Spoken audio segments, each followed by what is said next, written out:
적폐 수사 이딴 석방과 기각, 암초 만난 윤석열호가 아닌가. 그리고 여야는 아전 인수 해석을 내놓고 있습니다. 전체적으로 여러분 이 상황을 어떻게 바라보고 계신지 패널들의 시각을 여쭤보면서 설명해 드리겠습니다. 풀어주고 기각하고 암초를 만난 윤석열호가 아니냐. 여기 세 분은 아이고 살았다. 법원에서 여기 못 지나가야 하고 석방 결정을 내려줘서 다 대구로 돌아가셨습니다. 적폐청산 윤석열 팀은 거의 다 왔는데 여긴 못 지나가에 걸린 거 아닌가. 지금 이 상황을 바라보는 정당들은 울 수도 웃을 수도 없는 상황 아닌가. 거침없던 윤석열호 이대로 멈춤인가 아니면 잠시 숨고르기인가.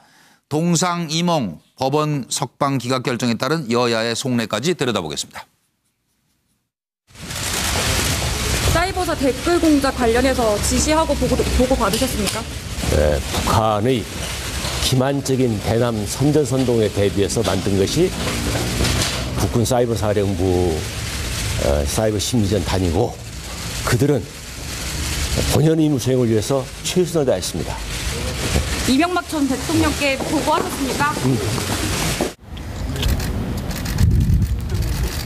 네, 장관님!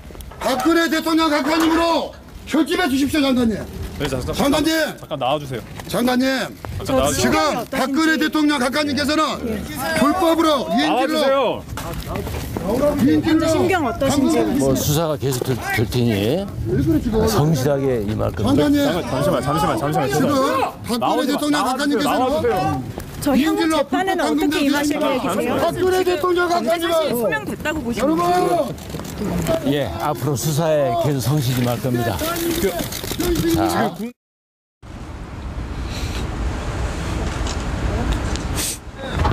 국장님 지금 어떤 혐의가 지금 구속 사유로 부당하다고 말씀하신 거예요? 정치 관여 혐의도 부당하다고 말씀하신 거예요? 연지혁 사령관한테 뇌물 받으신 혐의도 부당하다고 말씀하신 건가요? 실장님! 청와대부터 지시 없었습니까? 한 말씀만 자, 해주십시오. 우리 사례답게 인질로 불법 감금돼 계신 이명박 박근혜 대통령 대통령 각하님! 그셨어요? 실장님! 정당한 자, 작전이라고 지금 우리 말씀하신 거예요? 사례답게 네, 구속영장 기각됐는데 전 정무수석으로서 하실 말씀 없으십니까? 예, 어찌됐든 뭐 무리를 일으킨 점은 다시 한번 국민께 송구스럽게 생각하고 어찌됐든 저에게 결백을 입증할 수 있는 기회를 주신 법원의 판단에 대해서 감사드립니다. 그리고 앞으로 저의 결백과 그리고 사실과 진실을 밝히기 위한 싸움을 강력하게 투쟁하고 노력해 나가도록 하겠습니다. 기재부에 전화해서 e스포츠 협회 이기는 형님 잠깐만요. 제가 지금 질문을 잠깐 드렸더니 이게 벌써 시끄러워졌는데 일단 노영희 변호사께 제가 드렸던 질문. 영장실질심사하고 구속적부심은 어떻게 보면 구속에 대한 가부를 가리는 거라는 점에서 똑같다. 지금 제가 그렇게 잠깐 여쭤봤거든요. 네, 거기에 대해서 답을 먼저 해주세요. 네, 그 말씀 맞는데요. 예. 우선 영장실질심사는 그 피의자에 대해서 구속 수사를 하는 것이 맞는지 안 맞는지에 대해서 1차적으로 법원이 판단을 하는 거고요. 네. 구속 적부심이라고 하는 거는 그러한 1차적인 법원의 판단이 그 당시에 옳았느냐 옳지 않느냐를 두 번째로 판단하는 겁니다. 네. 그리고 3차 심판은? 3차는 없습니다. 없잖아요. 예, 예. 네. 구속 그러니까 적부심까지가. 예. 그래서 지금 저는 이번 사건 같은 경우에 예. 영장실질심사를 통해서 구속된 피의자에 대해서 예. 특별한 사정 변경이 없음에도 불구하고 갑작스럽게 석방을 해주는 것은 네.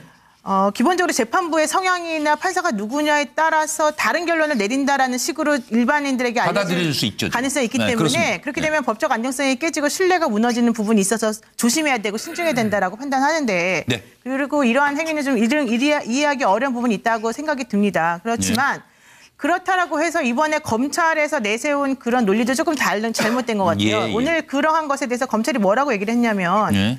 중앙지검 수사팀에서는 진상규명에 우리는 방점을 두고 있다. 네. 그래서 적극적으로 진상규명을 협조하는 사람에 대해서는 입건 유예하거나 불구속하는 과감한 결정을 내리고 있는데 예. 그럼에도 불구하고 정말 지위나 이런 것들이 중요하고 증거가 명확한 경우에는 영장을 청구하고 있으니 이건 꼭 해줘야 되는 거다. 예. 그런데 만약에 그런 우리들의 생각을 이해하지 못하고 이건 물론 괄호 속에 들어있는 말이죠. 이해하지 못하고 법원에서 개별적으로 인신 구속이나 증거인멸의 우려가 있는지 등을 판단한다면 이것은 기준을 애매하게 만들고 평등원칙 위배하기 때문에 옳지 않다 이렇게 판단했거든요. 그러니까 저는 이런 식의 검찰이 내세우는 논리도 사실 맞지 않다고 보기 때문에 이번 사건에 대해서는 좀 정말로 솔직하게 양쪽에서 제대로 패를 까고 얘기를 해야 되는 게 맞다 이렇게 생각합니다. 네. 그러면 장진영 최고위원으로 갑니다. 예. 제가 이제 먼저 변호사로서 잠깐 소감, 소회 말씀드리면 이게 변호사 실무를 하다 보면요. 영장 실질 심사에 관여하는 경우가 많고 또 거기서 영장이 기각되거나 인용되거나 이런 거는 구속 사건의 경우에 대부분 하는 건데. 그렇죠.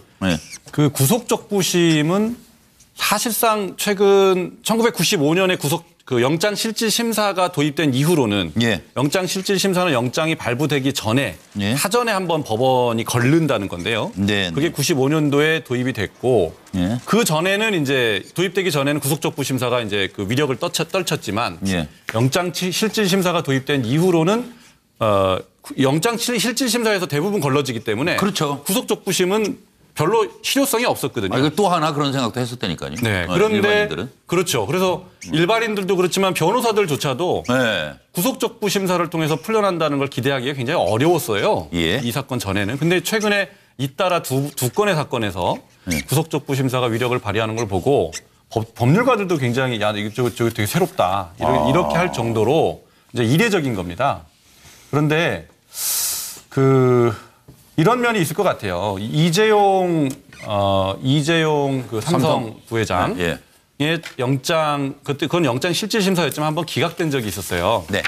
그러다가 나중에 재청구해서 이제 결국 구속이 됐지 않습니까? 근데 나중에 특검에서 그 영장이 한번 기각된 게 굉장히 도움이 됐다 결과적으로. 왜냐하면 수사의 그 빈틈을 영장 실질 심사를 통해서 지적이 됐고 그 부분을 보완했기 때문에 나중에 공소 유지에도 도움이 됐다 이런 얘기를 한 적이 있었거든요. 그래서 이번 구속적 부심사에서 기각된 김관진 전 장관의 경우에도 수사팀이 별로 이렇게 너무 실의하지 않았으면 좋겠어요. 다시 한번 좀 더 챙겨라라고 법원이 챙겨줬다. 배려해줬다 이렇게 보시는 게 알겠습니다. 맞는 것 같습니다. 그래서 제가 쓴 것은 물은 계속 흐른다. The show must go on. 수사가 중단되어서는 안 된다. 더 열심히 해야 된다. 황우정 소장님. 구속적 부심이 헌법에 명시된 이런 어떤 조치인데요. 이 법률적 어떤 과정인데 저 부분이 실제로 1년에 3만 몇천 명이 영장이 발부되어서 구속적 부심에 들어가는 사람은 실제 저걸 통해서 풀려난 사람은 30몇 명밖에 안 된다는 거예요. 한 1% 정도밖에 안 되기 때문에 실제로 좀 사문화되었다. 그러다가 이번에 이제 화제가 되었는데요. 저는 최근에 이 생을 다 살고 나온 사람이 억울하다라고 막 이렇게 이 교도소 입구에서 떠들고 또 영장 기각에 대해서 또 막 이렇게 바로 판사한테 압력이 들어가고 또 구속적 부심에도 들어가고 이런 어떤 부분이요. 저는 사법부에 대한 어떤 사적인 어떤 압박이고 일종의 어떤 테러적 현상의 이 언어에 의한 테러라고 보고 있습니다. 법 질서에 대한? 그랬어요. 저런 부분은 어느 쪽이든 여당이든 야당이든 정치적인 그런 부분을 떠나가지고요. 정상적인 사회에서 정치인들이 저런 부분을 직접 부인하는 일들이 잘 있는가 이런 부분 우리가 좀 유의해야 될 것 같고요. 대법원장이 왜 이 문제에 대해서 침묵하는가. 대법원장이 현재 이 판사들에 대해서 주어지는 압박에 대해서 전체 판사들을 대변해서 대법원의 뜻을 모아서 입장을 밝혀야죠. 알겠습니다. 차명진 전 의원으로 갑니다. 그래서 저는 이 지금 댓글 사건 수사 영장 기각을 포함해서 현 정부의 전반적인 적폐 청산 이 작업 이런 걸 보면서 이게 실제 제가 볼 때는 너무 오버했다. 그래서 향후에 이 결과가 어떻게 될지 보인다. 저는 이런 생각이 듭니다. 그렇게. 네. 여기 변호사 있는 분들은 자꾸 따지고 그다음에 관행을 따지지만 제가 볼 때는 실제 일단은 댓글 사건과 관련해서 양심 있는 판사가 법 논리에 입각해서 그야말로 예외적으로 구속 적부심에서 판정을 한 거예요. 그 적절치 않아요. 제가 지금 듣기에. 본인이 보시기에는 차 의원님 양심 있다 없다라고 얘기하시면 안 돼요. 판사에 대해서. 하여튼 뭐 그럼 나머지는 양심 없는 판사예요? 아니 제가 보니까 그러니까 법대로 이제 해석이 다른 거죠. 네. 네. 하여튼 뭐 왜냐하면 지금 그러니까, 많이 관행이 어긋난다. 그래서 왜 이렇게 일관성이 없느냐라고 문제를 제기하길래 이거는 재판관은 자기 법 논리와 양심에 의해서 판단하는 거 아니에요? 그래서 그 관행은 그 다음에 문제라는 겁니다. 그래서 제가 그렇게 해서 판단되는 것, 그러니까 양심에 의해서 판단되는 게 우선이다. 그런데 그렇게 봤을 때 현재 이게 어떤 그 법적으로 시비의 여지가 있다, 다툼의 여지가 있다라고 판단했단 말이에요. 댓글 사건. 그다음에 이제 특수활동비도 제가 보면은 이 사실은 분명하게 현재 국정원에서 청와대에 갖다 준 게 그게 상납이냐, 그게 불법이냐라는 것을 논의를 해야 된다면은 마찬가지로 검찰에서 법무부에다가 갖다 준 것도 또 논란의 여지가 있는 거예요. 그래서 이런 두 가지 측면에서 봤을 때 댓글 사건이나 특수활동비 사건이나 전부 다 이 윤석열 검찰이 너무 그 의혹이 앞서서 오버했다. 그래서 앞으로 상당히 그 결과를 감당하기 힘들 거다. 저는 그렇게 생각합니다. 이게 시간 안 지키는 이런 적폐는 언제 청산되나 모르겠습니다. 아무튼 제가 볼 때 여당은 적폐 청산에 대해서 각각의 세력들이 저항하고 있다. 특히 재판부에서도 이런 적폐에 저항하는 적폐 재판을 하고 있다라고 비판하는 것 같고, 야당은 지금 천명진 의원이 얘기하신 것처럼 적폐가 칼끝이 무뎌질 정도로 과부하에 걸렸다라고 주장하고 있는 것 같습니다. 그런데 국민들은 두 말에 대해서 고개를 갸웃갸웃하지만 이것만은 분명한 것 같습니다. 앞서 말씀하신 것처럼 왜 재판부가 한 입에 두 말해서 사법 불신을 자초하느냐. 구속영장을 청구할 때는 혐의를 인정하고 도주 우려가 있어서 구속시켜놓고 적부심에서는 혐의를 인정하기 어렵다. 도주 우려가 있다고 보기 어렵다. 그러니까 도주 우려가 없다 그런 줄 같다면 보기가 어렵다라고 어렵게 얘기하는 거 말고는 차이가 없는데, 아무튼 이렇게 구속영장 청구할 때하고 적부심할 때하고 서로 다른 입장을 하기 때문에 사법부에 대한 신뢰가 국민들이 떨어지는 거 아니겠 싶습니다. 그래서 검찰이 무조건 구속으로 혐의를 입증을 다 하려고 하는 것도 관행은 고쳐야 되겠지만, 재판부도 이렇게 일관되지 못한 법리를 적용하는 거에 대해서 국민들을 헷갈리게 해서 사법 불신을 자초하진 말아야겠다, 이런 생각이 듭니다. 서 소장님, 적폐 부화가 무슨 뜻인가요? 적폐에 과부하가 걸렸다. 야당에서 자유한국당의 홍준표 대표가, 국민의당이 야당이지만 말이죠. 네네. 네, 뭐 국민의당을 자유한국당이랑 싸잡아서 그렇게 하시는 건 저희는 굉장히 받아들이기 죄송합니다. 어렵습니다. 요새 하도 통합 논의가 있다 보니까 그냥 그건 국민의당이나 자유한국당이나 이제 불쾌합니다. 죄송합니다. 그러면 양문석 박사로 갑니다.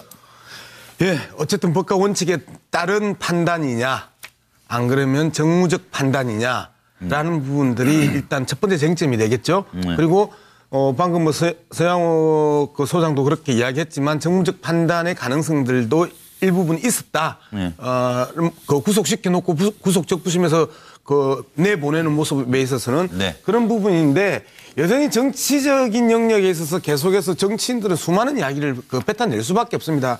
앞서 장채고 이야기했던 뭐 언어에 대한 테러다 뭐 이런 표현도 이제 썼는데, 실제 정치권에 있어서는 여당이든 야당이든 자신의 정당 소속이거나 자신의 성향에 대해서 언제든지 검찰의 구속 과정에 있어서 수많은 이야기를 했고, 재판부의 판결 과정에서 수많은 이야기를 했습니다. 그래서 어떤 때는 사법부의 정의는 살아있다라고 칭찬을 하고 유리한 결정이 나오면, 안 그러면 사법부는 죽었다라고 비판해 왔던 것들이 있기 때문에, 이 또한 하나의 일련의 정치 행위 과정 속에서 사법부나 검찰이나 이 소속되는 내용들이다라는 부분이고요. 근데 저는 이제 그 부분을 이야기하고자 하는 게 아니고, 뭐 거침없던 윤석열 후보가 암초에 부딪혔다 또는 급제동이 걸렸다라고 이야기를 하는데, 과연 급제동이고 암초이며 이것들이 적폐의 적폐 청산의 가부화가 걸렸느냐, 이 문제를 좀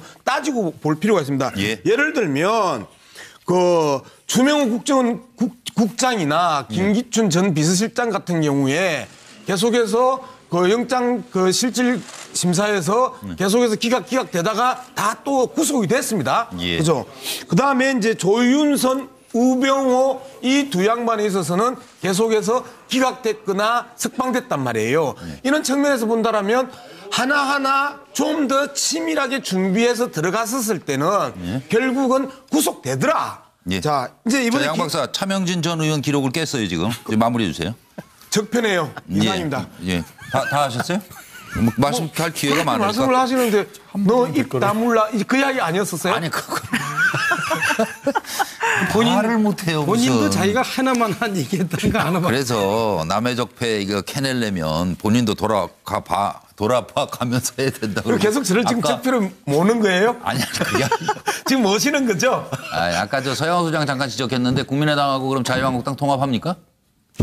무슨 말씀하시는 그거 거예요? 아니래잖아요. 네? 그러니까 요 끝에 그거 다뤄야 되니까 조금 이제 서둘러 가자. 그렇습니다. 예, 서둘러 가서 협조 좀 국민의당, 해주십시오. 예, 어떻게 될지까지 오늘 짚어볼 수 근데 있도록. 뭐 차명진 전 의원보다 제가 적폐가 심하나요? 예, 감투라는 건요 함부로 쓰는 게 아니다. 이건 정말 지난 박근혜 정부가 공직사회에 남긴 유일한 교훈이 아닌가 싶습니다. 제가 드리고 싶은 질문은 진박 감별 여론조사 그렇게 열심히 돌렸던 거 아니에요? 그것도 돈은 국정원 특활비 5억 받아가지고 결제하고. 그런데 4.13 총선에서는 패배했습니다. 그 당시 청와대는 무슨 생각을 했을까요? 이건 짧은 답변으로 부탁드리면서 설명드리겠습니다. 박근혜 정부 정무수석 지금 이제 조사받게 됐죠? 김재원 의원. 그 블랙리스트부터 진박 여론조사까지 과연 누가 개입을 했을까요? 조윤선 박근혜 정부의 신데렐라로 불렸어요.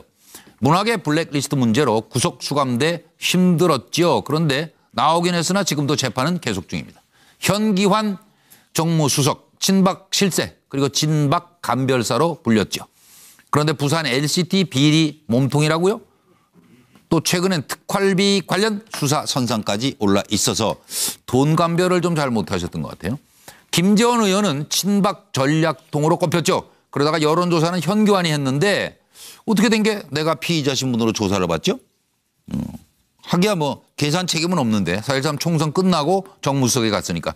왜냐하면 재직 당시 현기환 수석이 15년 7월부터 16년 6월까지 근무했고 이때 여론조사 비용이 이제 발생했는데 특활비를 갖다가 그거를 5억 원으로 깎아 지급했다는 거 아니에요? 근데 김재원 수석은 2016년 6월부터 2016년 10월 계산 당시의 정무수석이었습니다. 과연 운명은 어떻게 될까요? 들어보시죠. 지금도 블랙리스트가 없다고 생각하십니까? 특검에 지금도 블랙리스트가 없다고 생각하냐고 물어봤습니다. 증인, 특검에 블랙리스트가 있는 건 맞죠? 그런 문서가 있었다는 그런 진술은 있었던 것으로. 블랙리스트가 존재하는 게 맞아요, 안 맞아요? 블랙리스트가 존재한다, 안 한다? Yes, no? 예술인들의 지원을 배제하는 그런 명단은 있었던 것으로 판단이 되고 있습니다.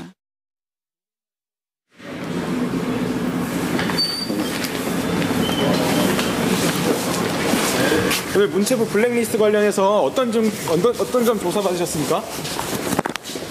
관련해서 조윤선 장관한테 뭐 인수인계 받으신 내용이라도 있습니까? 김기춘 실장한테 문체부 블랙리스트 관련해서 지시 받은 거 있습니까? 정무수석으로 재직했다는 의혹도 있는데요. 전임 정무수석으로 책임감 안 느끼십니까? 같이 보고 있어요. 늘 소통하는 정무수석으로서 여당은 물론 야당을 자주 찾아뵙고 늘 경청하는 노력을 아끼지 않도록 하겠습니다. 또 앞으로 언론인 여러분들의 많은 도움을 부탁드립니다. 고맙습니다. 네, 이건 양문석 박사로부터 시작하죠. 예, 마지막까지 그 TK의 맹주가 되고 싶었던 박근혜 전 대통령. 예. 퇴임 이후에도 TK에서 맹주 역할을 하고자 했던 박근혜 전 대통령이 이 4.13 총선에 패배하고 나서 참모들과 아마 이런 생각을 했을 것 같습니다. 아직도 우리에겐 1년 6개월이 남아있다. 예, 맞아요. 이 1년 6개월이라는 부분들로 TK 맹주를 굳힐 수 있다. 바로 직후에 K 미러 재단 일들이 본격화되거든요. 이런 부분들이 저는 길게 이야기할 수 없어서. 그때만 해도 미래를 몰랐던 것 같아요. 바로 내일을 몰랐던 것 같아요. 마무리 안 해도 되죠. 아니 그 예, 충분히 적폐 시간 지켜주셔서 안 되려면 마무리 안 해도 감사합니다. 되죠. 네. 사용호 소장 준비됐어요? 네. 예. 청와대 박근혜 전 대통령이 청와대 특활비를 활용해서 진박 감별 여론조사를 했다는 거 아니겠습니까? 네. 무려 5억이나 들여서 예. 그건 아마 그 당시에 여당이 예. 총선 승리에 대한 관심보다는 퇴임 이후에 진박 신당을 창당하기 위한 멤버들이 누군가에 대해서 충성심을 확인하기 위해서 연모좀 본 것 같고요. 요즘 드는 생각은 근데 얘들 마카 어디 갔노? 예. 이런 생각하고 계시지 않겠나 싶은 생각 듭니다. 그 알아들었습니까? 네. 뭐라고 했는데요? 네? 방금 우리 서영 소장 마지막 사투리가 무슨 뜻이었? 다시 안 해보시죠. 시간 없어요. 넘어가시죠. 아, 국민의당 때문에. 이쪽으로 가겠어요. 저 노영민 의원님. 당시 그 총선 패배의 원인으로 우리들이 꼽았던 것이 기본적으로는 그 친박 대 비박 간의 개파 싸움과 그다음에 최악의 공천 때문이다라고 하는 게 이제 정설처럼 얘기가 됐었었는데요. 옥새 들고 나르고 별 많았어요. 네, 근데 당시에 이제 이렇게 될 수밖에 없었던 것은 예. 그때 우리 말했던 그 지금 5억을 들여서 했다는 그 여론조사 결과에 대해서 예. 사실은 박근혜 전 대통령에게 보고할 때 그 조작 보고를 했다라고 하는 얘기가 있습니다. 예. 그러니까 제대로 조사를 해도 조사 결과를 제대로 받아들이지 않고 본인들이 원하는 방향으로 조작해서 보고를 네, 잘못했다는 그랬을 것 거잖아요. 같아요. 그러니까 네. 당연히 결론이 이렇게 나올 수밖에 없는 거 아니겠습니까? 네, 네. 근데 이런 상황에 대해서 청와대가 당시 박근혜 전 대통령이 조작 네. 보고했다라고 알 수도 없었을 거예요. 그렇죠. 단지 그분은 네. 뭐라고 생각했을 거냐.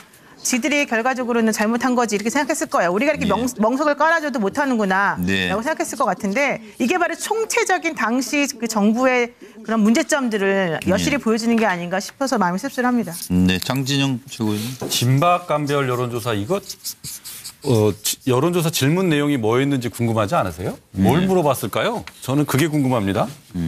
참 어이가 없죠. 이런 거를 삽질이라고 하는데 어떻게 진박을 여론조사로 판별을 할 생각을 했는지. 근데 이제 그 여론조사 한 게 그 진박인데 이게 그 참진자의 진박이냐 아니면 질박, 지는 박, 패배할 박. 이게 여론조사된 게 이제 결국 패배한 박을 찾은 것 같아요. 그래서 이긴 박 이걸 찾았어야 되는데 거꾸로 잘못 찾았다. 예. 썰렁한가요? 네. 예. 그래서 아니, 알아들었어요. 네. 이게 잘못한 여론조사죠. 그렇습니다. 황장소 소장. 네. 돈을 들여서 이렇게 지는 방법을 찾았는데요. 예. 저때 아마 선거 때 친박, 비박 싸움만 안 하고 또 무슨 최경환 부총리 같은 사람이 여성 대통령 발목을 잡아서 밤에 혼자 우니 어쩌니 이런 말을 안 하고 진박에 대한 어떤 부분을 좀 자제했으면요. 저 선거에 서로 무난하게 이 한국당이 이겼을 거라고 봅니다. 그런데 저때 지면서 결국 탄핵에 걸리게 된 주요 동기가 되었죠. 그런데 저때 여론조사를 주로 TK 지역에 했고 여론조사를 한 사람이 청와대 행정관 출신 이모 씨라고 하지 않습니까? 그래서 저건 여론조사하고 관계없이 결론은 정해놓고 형식적으로 여론조사를 하고 여론조사 비용은 누군가가 좀 이렇게 챙긴다 이렇게 볼 수도 있을 것 같아요. 조금 더 조사 좀 해봐야 되죠. 차명희 전 의원. 이거는 이제 그동안 공개 안 된 얘기인데 이 총선 후보 공천 전에 사실은 일부 언론에 그 여론조사 한 게 돌았어요. 그 여론조사 한 게 저는 누가 했는지도 아는데 지금 말은 안 하겠는데 아마 그 여론조사를 청와대에서 한 것 같아요. 근데 청와대에서 한 여론조사 결과가 내용이 뭐냐면 어떤 사람이 우리 후보가 됐으면 좋겠느냐 이거였거든요. 근데 어떤 사람이 후보가 됐으면 좋겠냐의 내용을 보면은 사실 그 당시에 그 시중의 여론하고는 완전히 좀 다르게 좀 친박 쪽으로 가까운 사람들 있잖아요. 그런 사람들이 상당히 우세하게 나왔었어요. 네. 그러니까 청와대가 조사한 걸로 이제. 네. 그래가지고 그게 이 현실과 다르다가 문제가 됐는데 그걸 유야무야했어요. 당시에 그 당에서 뭐 검찰에다 고발한다고 그랬는데 그것도 유야무야가 됐습니다. 저는 그거 찾아서 그 여론조사 한 사람과 여론조사를 조작한 내용을 적발했으면 좋겠는데 안 하더라고요. 안 하는데 하여튼 제가 볼 때는 그 당시에 여론조사하고 상관없이 이미 저는 현장에서 우리 자유한국당이 당시 새누리당이 상당히 어려울 거라는 것을 직감을 했습니다. 겉은 화려했지만 속으로 담배값 인상, 청년 실업, 진박 논란, 옥새 돌고 나르샤 이런 것 때문에 시중의 여론은 아주 안 좋았어요. 그러니까 그 여론조사는 어떻게 하면 이익가 하는 여론조사가 아니라 어떻게 하면 자기네 편 공천할까 그거죠. 거의 명분을 맞습니다. 잡기 위해서 한 겁니다. 그게 아주 고약하고 나쁜 공천이었어요. 지난번에 박근혜 전 대통령이 뭐 국정농단 누군가에 기획된 것 같다 뭐 이런 인터뷰를 아마 하셨었죠? 네. 예.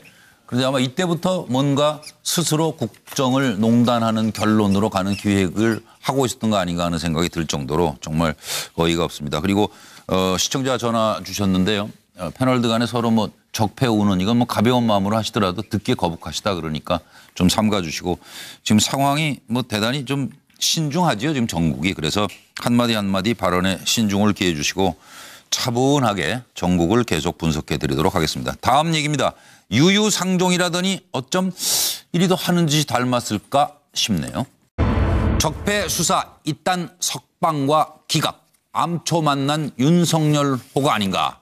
그리고 여야는 아전 인수 해석을 내놓고 있습니다. 전체적으로 여러분 이 상황을 어떻게 바라보고 계신지 패널들의 시각을 여쭤보면서 설명해 드리겠습니다. 풀어주고 기각하고 암초를 만난 윤석열 호가 아니냐. 여기 세 분은 아이고 살았다. 법원에서 여기 못 지나가야 하고 석방 결정을 내려줘서 다 대구로 돌아가셨습니다. 적폐청산 윤석열 팀은 거의 다 왔는데 여긴 못 지나가에 걸린 거 아닌가. 지금 이 상황을 바라보는 정당들은 울 수도 웃을 수도 없는 상황 아닌가. 거침없던 윤석열호 이대로 멈춤인가 아니면 잠시 숨고르기인가. 동상이몽 법원 석방 기각 결정에 따른 여야의 속내까지 들여다보겠습니다. 사이버사 댓글 공작 관련해서 지시하고 보고 받으셨습니까? 네, 북한의 기만적인 대남 선전선동에 대비해서 만든 것이 국군 사이버사령부 사이버 심리전 단이고 그들은 본연 임무 수행을 위해서 최선을 다했습니다. 이명박 전 대통령께 보고하셨습니까? 장관님, 박근혜 대통령 각하님으로 결집해 주십시오, 장관님.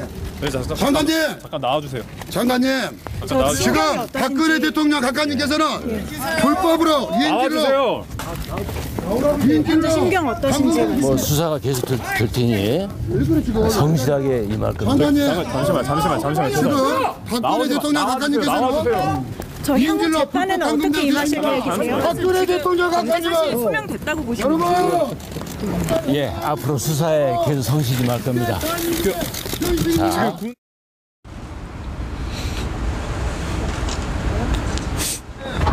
국장님 지금 어떤 혐의가 지금 구속 사유로 부당하다고 말씀하신 거예요? 정치 환영 혐의도 부당하다고 말씀하신 거예요? 연재욱 사령관한테 뇌물 받으신 혐의도 부당하다고 말씀하신 건가요?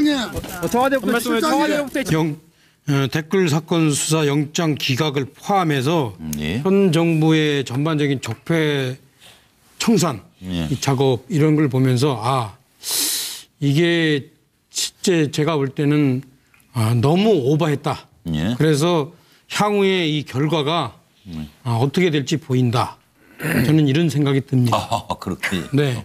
뭐 여기 변호사 있는 분들은 뭐 자꾸 따지고 그다음에 관행을 따지지만 제가 볼 때는 실제 일단은 댓글 사건과 관련해서 양심 있는 판사가 법 논리에 입각해서 그야말로 예외적으로 구속 적부심에서 판정을 한 거예요. 그거 적절치 않아요. 제가 지금 듣기에. 본인이 보시기에는 차 의원님 양심 있다 없다라고 얘기하시면 안 돼요. 판사에 대해서. 하여튼 뭐 그럼 나머지는 양심 없는 판사예요? 아니 제가 보니까 그러니까 법대로 이제 해석이 다른 거죠. 네. 하여튼 뭐 왜냐하면 지금 그러니까, 많이 관행이 어긋난다. 그래서 왜 이렇게 일관성이 없느냐라고 문제를 제기하길래 이거는 재판관은 자기 법 논리와 양심에 의해서 판단하는 거 아니에요? 그래서 그 관행은 그 다음에 문제라는 겁니다. 알아들었어요. 그래서 제가 그렇게 해서 판단되는 것, 그러니까 양심에 의해서 판단되는 게 우선이다. 그런데 그렇게 봤을 때 현재 이게 어떤 법적으로 시비의 여지가 있다, 다툼의 여지가 있다라고 판단했단 말이에요. 댓글 사건. 그다음에 이제 특수활동비도 제가 보면은 이 사실은 분명하게 현재 국정원에서 청와대에 갖다 준 게 그게 상납이냐, 그게 불법이냐라는 것을 논의를 해야 된다면은 마찬가지로 검찰에서 법무부에다가 갖다 준 것도 또 논란의 여지가 있는 거예요. 그래서 이런 두 가지 측면에서 봤을 때 댓글 사건이나 특수활동비 사건이나 전부 다 이 윤석열 검찰이 너무 그 의혹이 앞서서 오버했다. 그래서 앞으로 상당히 그 결과를 감당하기 힘들 거다. 저는 그렇게 생각합니다. 아, 이게 시간 안 지키는 이런 적폐는 언제 청산되나 모르겠습니다. 아무튼 제가 볼 때 여당은 적폐 청산에 대해서 각각의 세력들이 저항하고 있지 않습니까? 근데 나중에 특검에서 그 영장이 한번 기각된 게 굉장히 도움이 됐다, 결과적으로. 왜냐하면 수사의 그 빈틈을 영장 실질심사를 통해서 지적이 됐고 그 부분을 보완했기 때문에 나중에 공소 유지에도 도움이 됐다, 이런 얘기를 한 적이 있었거든요. 그래서 이번 구속적부 심사에서 기각된 김관진 전 장관의 경우에도 수사팀이 별로 이렇게 너무 실의하지 않았으면 좋겠어요. 다시 한번 좀 더 챙겨라라고 법원이 챙겨줬다, 배려해줬다, 이렇게 보시는 게 알겠습니다. 맞는 것 같습니다. 그래서 제가 쓴 것은 물은 계속 흐른다. The show must go on. 수사가 중단되어서는 안 된다. 더 열심히 해야 된다. 황호정 소장님. 구속적부심이 헌법에 명시된 이런 어떤 조치인데요. 이 법률적 어떤 과정인데 저 부분이 실제로 1년에 3만 몇천 명의 영장이 발부되어서 구속적부심에 들어가는 사람은 실제 적을 통해서 풀려나는 사람은 30몇 명밖에 안 된다는 거예요. 한 1% 정도밖에 안 되기 때문에 실제로 좀 사문화되었다. 그러다가 이번에 이제 화제가 되었는데요.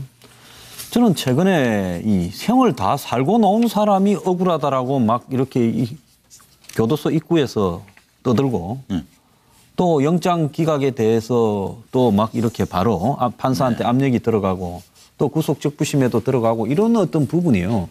저는 사법부에 대한 어떤 사적인 어떤 압박이고 일종의 어떤 테러적 현상의 이 언어에 의한 테러라고 보고 있습니다. 법 질서에 대한? 그래서요. 저런 부분은 어느 쪽이든 여당이든 야당이든 정치적인 그런 부분을 떠나가지고요. 정상적인 사회에서 정치인들이 저런 부분을 직접 부인하는 일들이 잘 있는가 이런 부분을 우리가 좀 유의해야 될 것 같고요. 대법원장이 왜 이 문제에 대해서 침묵하는가. 대법원장이 현재 이 판사들에 대해서 주어지는 압박에 대해서 전체 판사들을 대변해서 대법원의 뜻을 모아서 입장을 밝혀야죠. 알겠습니다. 차명진 전 의원으로 갑니다. 그래서 저는 지금 한 말씀만 자, 우리 사내답게 인질로 불법 감금되기 계신 박근혜 대통령 장관님, 실장님, 정당한 작성이라고 지금 말씀하신 거예요? 사내답게. 네, 구속영장 기각됐는데 전 정무수석으로서 하실 말씀 없으십니까? 어찌됐든 무리를 일으킨 점은 다시 한번 국민께 송구스럽게 생각하고 어찌됐든 저에게 결백을 입증할 수 있는 기회를 주신 법원의 판단에 대해서 감사드립니다. 그리고 앞으로 저의 결백과 그리고 사실과 진실을 밝히기 위한 싸움을 강력하게 투쟁하고 노력해 나가도록 하겠습니다. 기재부에 전화해서 e스포츠 협회 이기는 형님 거기다 잠깐만요. 제가 지금 질문을 잠깐 드렸더니 이게 벌써 시끄러워졌는데 일단 노영희 변호사께 제가 드렸던 질문. 영장 실질심사하고 구속적부심은 어떻게 보면 구속에 대한 가부를 가리는 거라는 점에서 똑같다. 지금 제가 그렇게 잠깐 여쭤봤거든요. 거기에 대해서 답을 먼저 해주세요. 그 말씀 맞는데요. 우선 영장 실질심사는 그 피의자에 대해서 구속 수사를 하는 것이 맞는지 안 맞는지에 대해서 1차적으로 법원이 판단을 하는 거고요. 구속 적부심이라고 하는 거는 그러한 1차적인 법원의 판단이 그 당시에 옳았느냐 옳지 않느냐를 두 번째로 판단하는 겁니다. 그리고 3차 심판은? 3차는 없습니다. 없잖아요. 구속 적부심까지가. 그래서 지금 저는 이번 사건 같은 경우에 영장 실질심사를 통해서 구속된 피의자에 대해서 특별한 사정 변경이 없음에도 불구하고 갑작스럽게 석방을 해주는 것은 기본적으로 재판부의 성향이나 판사가 누구냐에 따라서 다른 결론을 내린다라는 식으로 일반인들에게 받아들일 수 있죠. 가능성이 있기 네, 때문에 그렇습니다. 그렇게 되면 법적 안정성이 깨지고 신뢰가 무너지는 부분이 있어서 조심해야 되고 신중해야 된다라고 판단하는데 네. 그리고 이러한 행위는 좀 이해하기 어려운 부분이 있다고 생각이 듭니다. 그렇지만 그렇다라고 해서 이번에 검찰에서 내세운 그런 논리도 조금 잘못된 것 같아요. 오늘 그러한 것에 대해서 검찰이 뭐라고 얘기를 했냐면 중앙지검 수사팀에서는 진상규명에 우리는 방점을 두고 있다. 그래서 적극적으로 진상규명을 협조하는 사람에 대해서는 입건 유예하거나 불구속하는 과감한 결정을 내리고 있는데 그럼에도 불구하고 정말 지위나 이런 것들이 중요하고 증거가 명확한 경우에는 영장을 청구하고 있으니 이건 꼭 해줘야 되는 거다. 그런데 만약에 그런 우리들의 생각을 이해하지 못하고 이건 물론 괄호 속에 들어있는 말이죠. 이해하지 못하고 법원에서 개별적으로 인신 구속이나 증거인멸의 우려가 있는지 등을 판단한다면 이것은 기준을 애매하게 만들고 평등원칙 위배하기 때문에 옳지 않다 이렇게 판단했거든요. 그러니까 저는 이런 식의 검찰이 내세우는 논리도 사실 맞지 않다고 보기 때문에 이번 사건에 대해서는 좀 정말로 솔직하게 양쪽에서 제대로 패를 까고 얘기를 해야 되는 게 맞다 이렇게 생각합니다. 네. 그러면 장진영 최고위원으로 갑니다. 제가 이제 먼저 변호사로서 잠깐 소감, 소회 말씀드리면 이게 변호사 실무를 하다 보면요. 영장 실질 심사에 관여하는 경우가 많고 또 거기서 영장이 기각되거나 인용되거나 이런 거는 구속 사건의 경우에 대부분 하는 건데 그렇죠. 그 구속적 부심은 사실상 최근 1995년에 그 영장 실질 심사가 도입된 이후로는 영장 실질 심사는 영장이 발부되기 전에 사전에 한번 법원이 걸른다는 건데요. 그게 95년도에 도입이 됐고 그 전에는 이제 도입되기 전에는 구속적 부심사가 이제 그 위력을 떨쳤지만 영장 실질 심사가 도입된 이후로는 영장 실질 심사에서 대부분 걸러지기 때문에 구속적 부심은 별로 실효성이 없었거든요. 이거 또 하나 그런 생각도 했었다니까요. 그런데 일반인들은. 그렇죠. 그래서 일반인들도 그렇지만 변호사들조차도 구속적 부심사를 통해서 풀려난다는 걸 기대하기가 굉장히 어려웠어요. 이 사건 전에는. 근데 최근에 잇따라 두 건의 사건에서 구속적 부심사가 위력을 발휘하는 걸 보고 법률가들도 굉장히 이거 되게 새롭다. 이렇게 할 정도로 이제 이례적인 겁니다. 그런데